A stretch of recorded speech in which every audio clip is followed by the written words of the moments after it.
ஹாய்ங்க. இன்றைக்கி என்னென்னு பார்த்தீங்கன்னா, ஈவினிங் ஸ்நாக்ஸுக்கு நம்ம தேங்காய் புட்டு தான் ரெடி பண்ண போகிறோம். அதுக்கு வந்து ஒரு மூடி தேங்காய் நான் எடுத்துக்கிறேன். ஸோ இது வந்து உள்ளே வைக்கிற பூரணத்துக்காக ரெடி பண்ணுறது. தேங்காய் வந்து நல்லா குட்டி குட்டியாக கட் பண்ணி மிக்ஸி பவுலில் சேர்த்துக்கோங்க. இது கூட வந்து பொட்டுக்கடலை ஒரு கை அளவுக்கு ஆட் பண்ணிக்கிறேன். ஆட் பண்ணிட்டு சுகர் வந்து நாட்டு சக்கரைன்னு ஆட் பண்ணிக்கிறேன். உங்களுக்கு எந்த சுகர் இருக்கோ அதை நீங்கள் ஆட் பண்ணிக்கோங்க. அது கூட ஏலக்காய் ஒன்று போட்டுட்டு நல்லா மிக்சியில் போட்டு இந்த அளவுக்கு நம்ம அரைச்சி எடுத்துக்கலாம். அரைச்சி எடுத்துகிட்டு அடுத்து நம்ம மாவு ரெடி பண்ணிக்கலாம். இதுக்கு வந்து ஒரு டம்ளர் தண்ணி ஊற்றிட்டு பச்சரிசி மாவு தான் நான் எடுத்திருக்கேன். ஸோ பச்சரிசி மாவு ஒரு கப்பு நான் சேர்த்துக்கிறேன். ஒரு கப்பு அரிசி மாவுக்கு அரை கப்பு ரவை சேர்த்துக்க போகிறேன். இது வந்து நல்லா கட்டி இல்லாமல் கலக்கிக்கோங்க. ஸ்டவ் ஆன் பண்ண வேண்டாம். ஆஃப் பண்ணிவிட்டு நம்ம இந்த மாதிரி நல்லா கலக்கி எடுத்துக்கலாம். அப்புறமா நம்ம ஸ்டவ் ஆன் பண்ணிக்கலாம். அது கூட வந்து ரவை 1/4 கப்பு சேர்த்துருக்கேன். சேர்த்துட்டு நல்லா கலக்கி விட்டுக்கோங்க. நல்லா கலக்கிட்டு இந்த ஸ்டேஜில் வந்து நம்ம ஸ்டவ் ஆன் பண்ணிக்கலாம். அப்போ தான் நமக்கு கட்டி இல்லாமல் இருக்கும். இல்லை அப்படின்னா சீக்கிரம் கட்டி விழுந்துடும். ஸ்டவ் ஆன் பண்ணிவிட்டு நல்லா கை விடாமல் கலக்கி எடுத்துக்கோங்க. கலக்கி எடுத்துகிட்டு இப்போ வந்து ஒரு 5 நிமிஷத்துலேயே நமக்கு வந்து இந்த ஸ்டேஜ் வந்துடும்.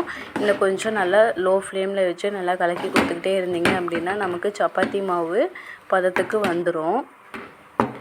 ஸோ இந்த அளவுக்கு நமக்கு வந்துடும். இதை வந்து நம்ம ஆஃப் பண்ணிடலாம். ஏன்னா நமக்கு ஆற வந்து நமக்கு இன்னும் நமக்கு கெட்டியாயிடும். அதனால் இப்போ ஆஃப் பண்ணிவிட்டு நல்லா ஆற வச்சுக்கலாம். இப்போ நல்லா ஆறி வந்துருச்சு. இப்போ வந்து நம்ம கையில் ஆயில் கொஞ்சம் அப்ளை பண்ணிவிட்டு நல்லா அமுத்தி எடுத்துக்கோங்க. உருண்டை பிடிக்கிற அளவுக்கு நல்லா பிசைஞ்சுக்கோங்க. பிசைஞ்சு எடுத்துகிட்டு இப்போ பாதி எடுத்து நம்ம உருண்டை பிடிச்சிக்கலாம்.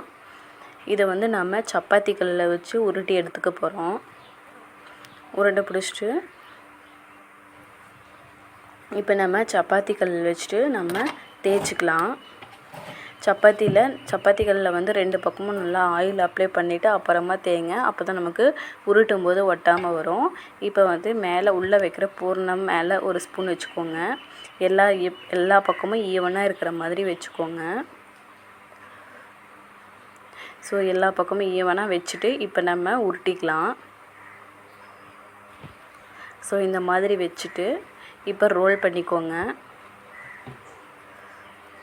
ஸோ இதை வந்து நல்லா ரோல் பண்ணி நம்ம இட்லி சட்டியில் வச்சு வேக வைக்க போகிறோம். இப்போ வந்து ரோல் பண்ணதுக்கப்புறம் 2 பக்கமும் ஓப்பன் இருக்கும். அந்த ஓப்பன் 2 பக்கமும் க்ளோஸ் பண்ணிவிட்டு இந்த மாதிரி நல்லா இன்னும் கொஞ்சம் உருட்டிங்க அப்படின்னா நமக்கு இன்னும் கொஞ்சம் நீளமான ஷேப்பில் வரும்.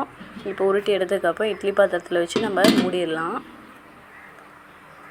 ஸோ மூடினதுக்கப்புறம் ஒரு 10 நிமிஷம் வேகட்டும். இது வந்து ஈவினிங் ஸ்நாக்ஸுக்கு ரொம்ப நல்லதாக இருக்குங்க.